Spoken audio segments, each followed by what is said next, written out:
Hi everyone! Today we're making this beautiful shot. We're gonna learn how to work with light on set and how to edit our video in Adobe Premiere Pro to improve it. Sometimes while watching a video you start thinking, what a great shot! Why can't I make a shot like that? Really, why? This shot caught my eye recently. If there were a cake or a cupcake in this frame, it would make quite a good shot for a pastry shop ad. If we want to make shots that are as beautiful as those that we see in ads, we should improve our skills and do it. So, what makes this shot so cool? In fact, there are many aspects, and the more aspects we manage to recreate, the better the result will be. The main hero of the shot is a faucet located in the center. Since in the near future I'm going to shoot a video about the DJI Air 2S drone, I will make that drone the hero of my shot. We see bright space, there is depth in the frame, we see objects that are in the foreground and in the background. If there were a wall right behind the faucet, then the shot would not be as awesome as it is. We should also look for a suitable place to shoot. I have this big light wall in my room, let's shoot in front of it.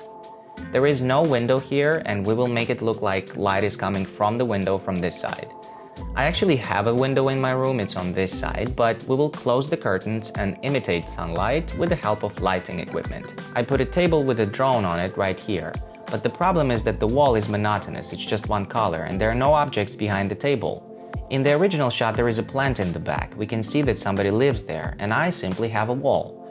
If I had a house plant, I would put it in the back, but I don't have plants, and I came up with another way to diversify the background. I took an ordinary mirror and I put it in the corner.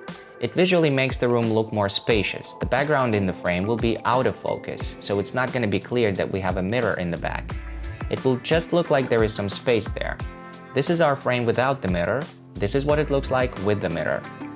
To create perspective, we should have converging straight lines in the frame, for instance a table or a window frame. And these dark objects also direct the eye to the center of the frame. The fact that these objects are dark is very good. There is contrast in the frame. There are dark spots on the left and right, and most importantly, the central place is highlighted, and it pleases the eye of the observer. I went through a lot of dark objects that I could place close to the camera. Eventually, I decided to use these transmitters and this device.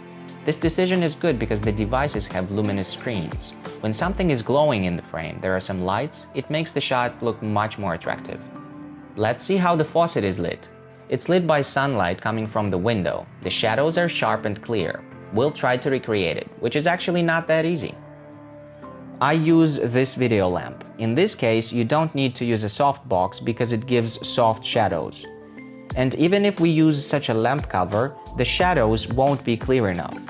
If we just use the video lamp like that, the shadows still won't be clear enough.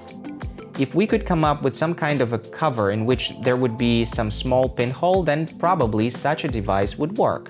But I came up with another solution. I will reflect the light using this small mirror. The lamp gives us a wide beam of light, but when reflected in the mirror, it becomes much more concentrated. The source is directed with extreme precision, and the shadows are clear.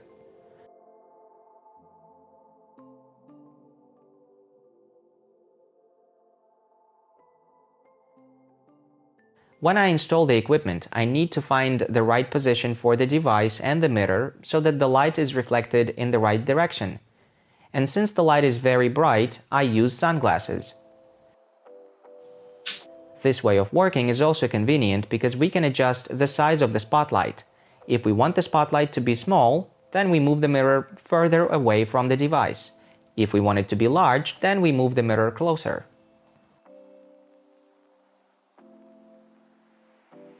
Thus we've created a spotlight inside of which the shadows are clear.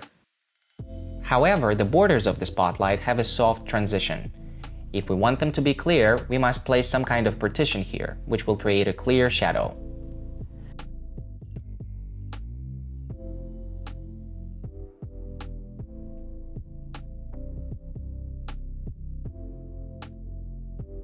The original frame has beautiful colors. They're moderate, not very bright, approximately in the same yellow color spectrum. The objects we will add to our shot should be of suitable colors. I found these artificial flowers. They're just the right colors, not very bright. They will look good in the frame. I wanted to somehow diversify the background, I mean this monotonous wall, and I noticed that in the original frame there were some illuminated places. I took a small flashlight and added a small luminous area to the background. By using a cut and try approach, I determined that a 50mm lens would be the best choice if you have a full-frame camera. If you have a crop camera, then you'll need a 34mm lens. To have a blurry background and a blurry foreground, and I must say that this contributes a lot to the beauty of the frame, you need a fast lens.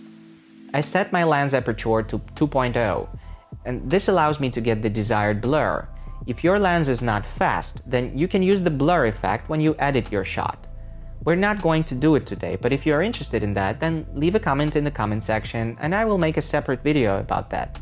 So the lens aperture should be 2.0.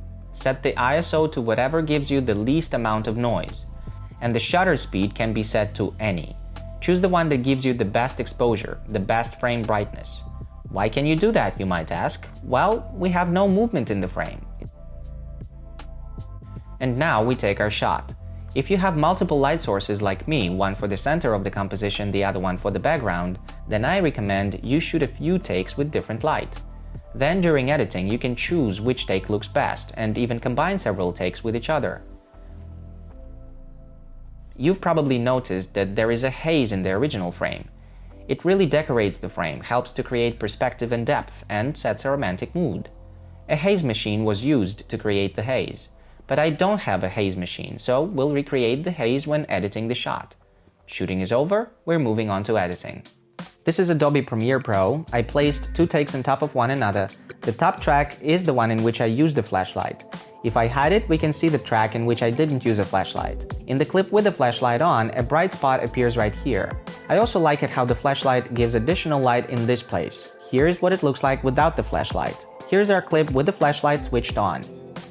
But I don't like how the flashlight affects the other parts of the shot. In particular, it adds unnecessary highlights here and makes the shadow less dark.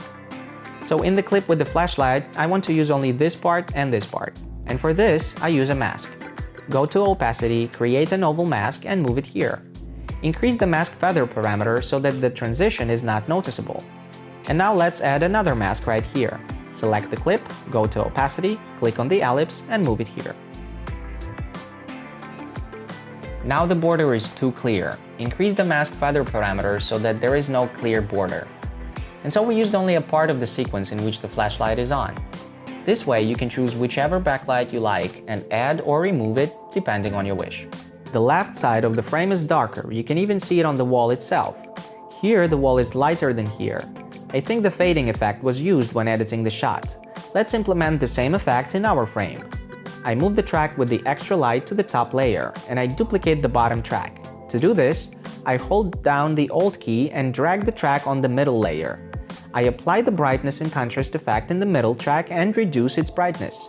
So we've reduced the brightness of the entire shot. Again, by using a mask, we can limit the area of this effect.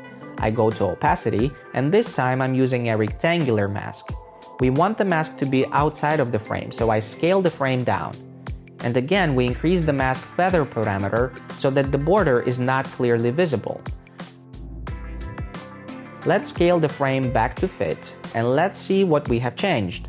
Hide the middle clip, here is what we had, and here's what we have now. And now we will add zest to the frame, and by that I mean a haze. We will create it in Photoshop. I export this frame and I open it in Photoshop. I add a new layer. Paint this layer white. Now we take our frame, duplicate it, we drag it up, and make it half transparent. Go to the layer which is completely white and draw the borders of the haze. To do this, we add a mask to the layer. Let's click on this button. In the parts we will paint black, the white layer will not be visible. The haze will disappear in the parts on which we click. We remove the haze from the foreground. And I guess this is the trajectory of the light coming from the window. If we've removed something by accident, then we can choose the color white, and by using it, we make the missing parts visible again. We make sure that the haze is not visible on the objects that are in the foreground. And also our main hero, the drone, should not be affected by the haze. We zoom in, use a very small brush. There is a lot of work to be done here, so I'll increase the playback speed.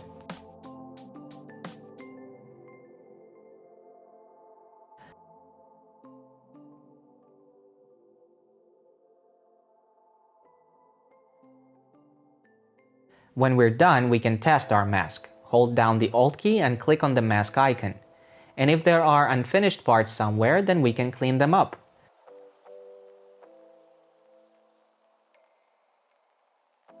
This is what our haze looks like at full brightness. Of course, we're not going to use it. We can adjust this in Adobe Premiere Pro. All we need in this Photoshop file is the haze layer. Save the file as a PNG. Import it into our project in Adobe Premiere Pro and place the haze on the top layer. By working with opacity, we can adjust the transparency of this haze. It looks okay at 13%. Here is how we have recreated this frame. I still like the original better. It's probably because the haze is real there. You can see sun rays, the faucet is shiny, there are plants there, and the space itself. But I am pleased with what we have achieved with the means at our disposal. The shot turned out to be quite bright and sunny. It sets a romantic mood due to the haze. It has cool moderate colors and good contrast. This is the shot we took. We've made the right part darker, we've added backlight, we've added a haze. Here's what we had initially. Here's how we've edited the shot. I believe that recreating shots that you liked is a very good exercise for developing your skills. If you have any beautiful shots in mind that I could recreate, please send them to me and maybe I will make similar videos using your shots. That's all for today. I hope you enjoyed it. Thanks for watching and see you in the next video.